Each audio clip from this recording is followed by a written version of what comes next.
Kollywood star hero దళపతి విజయ్ ప్రస్తుతం అటు వ్యక్తిగత జీవితంలోనూ ఇటు వృత్తిపరమైన రాజకీయ ప్రయాణంలోనూ ఊహించని సవాళ్లను ఎదుర్కొంటున్నారు. సినిమాలకు స్వస్తి చెప్పి పూర్తి స్థాయిలో రాజకీయాల్లోకి అడుగుపెడుతున్న వేళ ఆయనకు వరుసగా షాకులు తగులుతున్నాయి.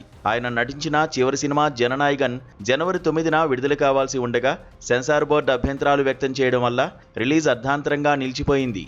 రాజకీయాల్లో సంచలనం సృష్టించాలనుకున్న విజయ్కు ఇది పెద్ద నిరాశను మిగిల్చింది.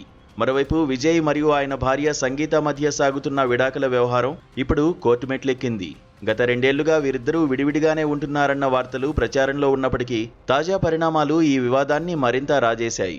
విజయ్కు ఒక నటితో ఉన్న సంబంధమే ఈ గొడవలకు అసలు కారణమని, అందుకే తనకు విడాకులు కావాలని సంగీత తన పిటిషన్లో పేర్కొన్నట్లు సమాచారం. ఈ ఆరోపణలు సోషల్ మీడియాలో ఇప్పుడు చర్చనీయాంశంగా మారాయి.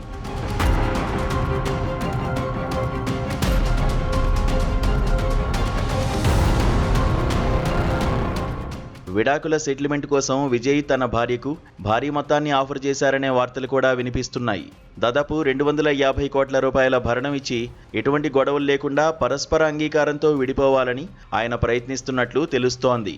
అనేక మందికి విదితమైన ఈ విషయంపై భిన్న కథనాలు వస్తున్నప్పటికీ తాజా పరిణామం మాత్రం సంగీత కోర్టులో వేసిన పిటిషన్.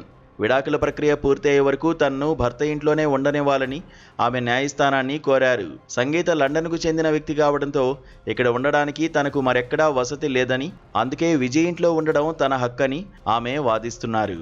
ఈ విషయమై లాయర్ ద్వారా సంప్రదించినప్పుడు విజయ్ తనను బెదిరిస్తున్నారని కూడా ఆమె ఆరోపించారు. అదేవిధంగా గతంలో ప్రచారమైన భారీ భరణం వార్తల్లో నిజం లేదని, విజయ్ పరస్పర విడాకులకు అంగీకరించడం లేదని ఆమె స్పష్టం చేశారు. దీనివల్ల ఈ వివాదం రోజురోజుకు క్లిష్టంగా మారుతోంది. వృత్తిపరంగా సెన్సార్ చిక్కులు, వ్యక్తిగతంగా భారీ వేసిన పిటిషన్లతో విజయ్కు ఇది పరీక్షాకాలమనే చెప్పాలి.